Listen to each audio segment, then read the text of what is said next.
Hello students, welcome to basic education. इस video में हम पढ़ेंगे क्लास 8 का chapter 13 that is sound. Okay, so let's start. Sound के बारे में हम सभी जानते होंगे। Okay, you might have played a game called hide and seek. आपने हाइड एंड सीक गेम खेला होगा। Okay, how is the blind person? आपको ब्लाइंड पर्सन जो है वो कैसे हेल्प करता था फाइंड करने में जब भी आप साउंड निकालते थे। Sounds plays an important role in our life. Sound हमारी लाइफ में बहुत इंपॉर्टेंट रोल प्ले करते हैं। इसकी वजह से हम एक दूसरे से कम्युनिकेट कर सकते हैं, बात कर सकते हैं, सुन सकते हैं। ओके, आपने म्यूजिक रूम में देखा होगा डिफरेंट साउंड इंस्ट्रूमेंट, जैसे कि harmonium, tabla, sitar, flute etcetera. बहुत सारे आपने इंस्ट्रूमेंट देखे होंगे जिनसे हम साउंड प्रोड्यूस करते हैं। Next, sound is produce by vibrating body. Touch the school bell. जब स्कूल बेल आप टच करेंगे, जैसे ही वो रिंग पे करके जाते हैं तब आप उनको टच करेंगे तो आपको उससे वाइब्रेशन का फील होता है। यहाँ पे एक एक्सपेरिमेंट है। इस तरह से आप कुकर जो भी होता है घर में, उस पे जब आप इस तरह से किसी भी चीज से स्ट्राइक करते हैं स्टिक से और फिर तुरंत उसे टच करते हैं, या प्लेट को, पैन को, किसी भी चीज से आप एक्सपेरिमेंट कर सकते हैं तो आपको वाइब्रेशंस फील होंगे। या फिर ये, आप अपने स्कूल बॉक्स के दोनों साइड इस तरह से पेंसिल को करके रबर बैंड लगा दें और जब आप रबर बैंड खींचते हैं, प्लग करते हैं मिडल में, तब आपको वाइब्रेशन के साउंड सुनाई देती है। इट मीन्स साउंड जो है, जो भी वाइब्रेटिंग बॉडी है वो साउंड प्रोड्यूस करती है। तो टू एंड फ्रो और बैक एंड फोर्थ मोशन जो होता है उसको हम वाइब्रेशन बोलते हैं। ओके, वाइब्रेशन, जो भी ऑब्जेक्ट्स में वाइब्रेशन होता है वो साउंड प्रोड्यूस करते हैं। ओके, एक सिंपल एक्सपेरिमेंट है। एक किसी भी चीज में आपको वाटर लेना है, जब आप उसको स्पून से स्ट्राइक करते हैं तो वाटर आपको मूवमेंट करता हुआ, थोड़ा सा हिलता हुआ दिखाई देगा। इट मीन्स उसमें वाइब्रेशंस प्रोड्यूस हो रहे होंगे। इसी तरह से और भी एक्सपेरिमेंट है जो करके आप ये चेक कर सकते हैं कि वाइब्रेशंस साउंड को प्रोड्यूस करते हैं। Sound produce by human. Sounds human कैसे प्रोड्यूस करते हैं? In human, sound is produce bye voice box और द लैरिंग्स। ह्यूमन में साउंड जो है वॉइस बॉक्स, या हम उसको लैरिंग्स पे बोलते हैं, उससे प्रोड्यूस होती है। जैसे कि यहाँ डायग्राम में दिखाया गया है, put your fingers on the throat. आपको अपने फिंगर थ्रोट पे रखने हैं। And find a hard bump that seems to move. जब आप स्वेलो करते हैं या बोलते हैं तब वो मूव करता है, ऐसी जगह पे आपको थ्रोट को पकड़ना है। दिस, ये पार्ट बॉडी का जो होता है इसको हम बोलते हैं voice box. Okay, voice box के अपर एंड पे वेंट पाइप होती है। Two vocal cords are stretched across the voice box. जैसा कि यहाँ पे दिखाया गया, दो वोकल कॉर्ड स्ट्रेच होते हैं वॉइस बॉक्स से क्रॉस। इनके बीच में एक नैरो स्लिट होती है जो एयर को पैसेज देते हैं। When the lungs force air through the slit, जब लंग्स के थ्रू इन स्लिट से एयर पास होती है, वोकल कॉर्ड्स वाइब्रेट होते हैं और साउंड को प्रोड्यूस करते हैं। मसल्स जो वोकल कॉर्ड से अटैच होते हैं वो हेल्प करती हैं वोकल कॉर्ड्स को टाइट और लूज होने में। ओके, सो इस तरह से लैरिंग्स या वॉइस बॉक्स की हेल्प से ह्यूमन साउंड प्रोड्यूस करते हैं। Sound needs a medium for propagation. Sounds को मूव करने के लिए या प्रोड्यूस होने के लिए एक मीडियम चाहिए होता है। Okay, take a metal glass tumbler. आपको एक मेटल ग्लास लेना है। ओके, उसमें ड्राई ग्लास लेना है, उसमें आपको अपना सेल फोन डालना है। ओके, फिर आपको आपके फ्रेंड से बोलना है कि आपके फोन पे कॉल करे। जब वो आपके फोन पे कॉल करेगा तो आप देखेंगे किस तरह से वाइब्रेशन होगा। Can you think of an explanation? Is it possible that decreasing amount of air in that tumbler had something to do with the decreased loudness of the ring? जब आप ग्लास में अपना फोन डालते हैं, वो ring करता है तो उसकी वॉइस और भी तेज सुनाई देती है आपको। Indeed, if you had been able to suck all the air in a tumbler, the sound would stop completely. अगर आप जैसे ग्लास को यहाँ पे डायग्राम में जिस तरह से दिखाया गया, इस तरह कम्प्लीटली माउथ से कवर करके उसमें कुछ बोलते हैं तो वो आवाज बाहर नहीं आती है। Okay, actually sounds need a medium to travel. Sounds को ट्रेवल करने के लिए एक मीडियम कंपलसरी होता है। कभी ऐसी जगह जहाँ पे एयर नहीं है, पूरी तरह से कंप्लीटली रिमूव्ड है, ऐसी जगह को हम वैक्यूम बोलते हैं। और साउंड कभी भी वैक्यूम में ट्रेवल नहीं करते हैं। किसी भी वैक्यूम प्लेस पे आपको साउंड नहीं सुनाई देती है। साउंड को हमेशा मीडियम चाहिए होता है।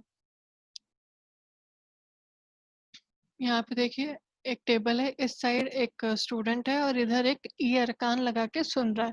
अगर आप टेबल पे स्क्रैचिंग साउंड करते हैं तो वो भी दूसरे एंड पे से सुनाई देती है। क्यों? क्योंकि साउंड इस मीडियम के थ्रू ट्रेवल करता है। Next we hear sound through our ears, हम साउंड अपने ईयर्स के थ्रू सुन पाते हैं। The shape of the outer part of ear is like a funnel, हमारे आउटर पार्ट का, ईयर का जो आउटर पार्ट का शेप होता है वो एक फनल की तरह होता है। साउंड उसमें एंटर करती है, कैनाल के थ्रू एक थिन मेम्ब्रेन तक जाती है, उस मेम्ब्रेन को हम ईयर ड्रम कहते हैं। जब भी ईयर ड्रम से कोई भी साउंड स्ट्राइक होती है तो हमारा ईयर ड्रम वाइब्रेट होता है, जिस तरह से यहाँ पे दिखाया गया है। Eardrum is like a stressed rubber sheet. Sound vibration make the eardrum vibrate. ये एक कैनाल है, यहाँ से साउंड्स एंटर करते हैं और ये ईयर ड्रम वाइब्रेट होना स्टार्ट करती है जब भी इससे कोई साउंड स्ट्राइक करती है। फिर ये सिग्नल हमारे ब्रेन को देते हैं और फिर ब्रेन जिस वो सिग्नल की वजह से हम हियर कर पाते हैं। The number of oscillations, amplitude, time period and frequency. अब हम पढ़ेंगे वाइब्रेशन की। वी हैव लर्न दैट, हमने अभी पढ़ा कि टू एंड फ्रो मोशन को हम वाइब्रेशन कहते हैं और इस टाइप के मोशन को हम ऑसिलेटरी मोशन भी बोलते हैं। So the number of oscillation per second, एक oscillation, the number of oscillation per second is called frequency of oscillation. Okay, frequency को जो सिंबल होता है हर्ट्ज होता है उसे हम हर्ट्ज हर्ट्ज से डिनोट करते हैं, जैसे capital H and small Z. Okay, a frequency of 1 hertz is 1 oscillation per second. Okay, 1 hertz की frequency क्या होगी? 1 oscillation per second. इसी तरह बोला जाए कि 20, if an object oscillate 20 times, अगर कोई ऑब्जेक्ट 20 टाइम्स ऑसिलेशन शो कर रहा है तो उसकी फ्रिक्वेंसी क्या होगी? तो हम बोलेंगे दैट इज 20 ऑसिलेशंस पर second.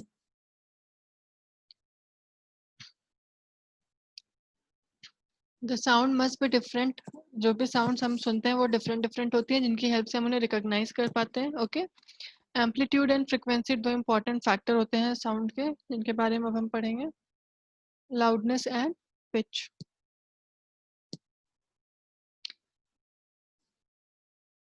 The loudness of sound, जो साउंड की लाउडनेस होती है वो कितना तेज होगा वो एम्पलीट्यूड के ऊपर डिपेंड करती है। अगर एम्पलीट्यूड, वाइब्रेशन का जो एम्पलीट्यूड है वो ज़्यादा है, इट मीन्स जो साउंड प्रोड्यूस हो रही है वो भी बहुत ज़्यादा होगी। और अगर एम्पलीट्यूड कम होता है तो साउंड भी कम होती है, धीमी होती है या feeble. Next, the frequency determine, frequency, amplitude क्या था हमारा? लाउडनेस को डिटरमाइन करा था। एम्पलीट्यूड ज़्यादा है तो लाउडनेस ज़्यादा है, एम्पलीट्यूड कम है तो लाउडनेस कम है। फ्रीक्वेंसी हमारी पिच को डिटरमाइन करती है। फ्रीक्वेंसी अगर ज़्यादा होती है तो वॉइस में हाई पिच होती है, श्रिलनेस। अगर फ्रीक्वेंसी कम होती है उसी तरह वॉइस में श्रिलनेस कम होती है या पिच कम होती है वॉइस की। Okay, audible and inaudible sounds.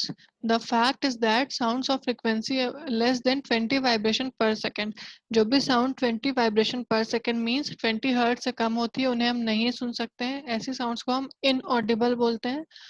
और जो sounds 20,000 vibration या 20 किलो हर्ट्ज से ज़्यादा होती है उन्हें भी हम नहीं सुन सकते। ओके, सो ह्यूमन ईयर की ऑडिबल रेंज क्या होती है? 20 hertz to 20 kilohertz. Okay, या फिर हम कह सकते हैं 20 oscillation per second to 20,000 vibration per second. That is 20 to 20,000 hertz तक हम सुन सकते हैं।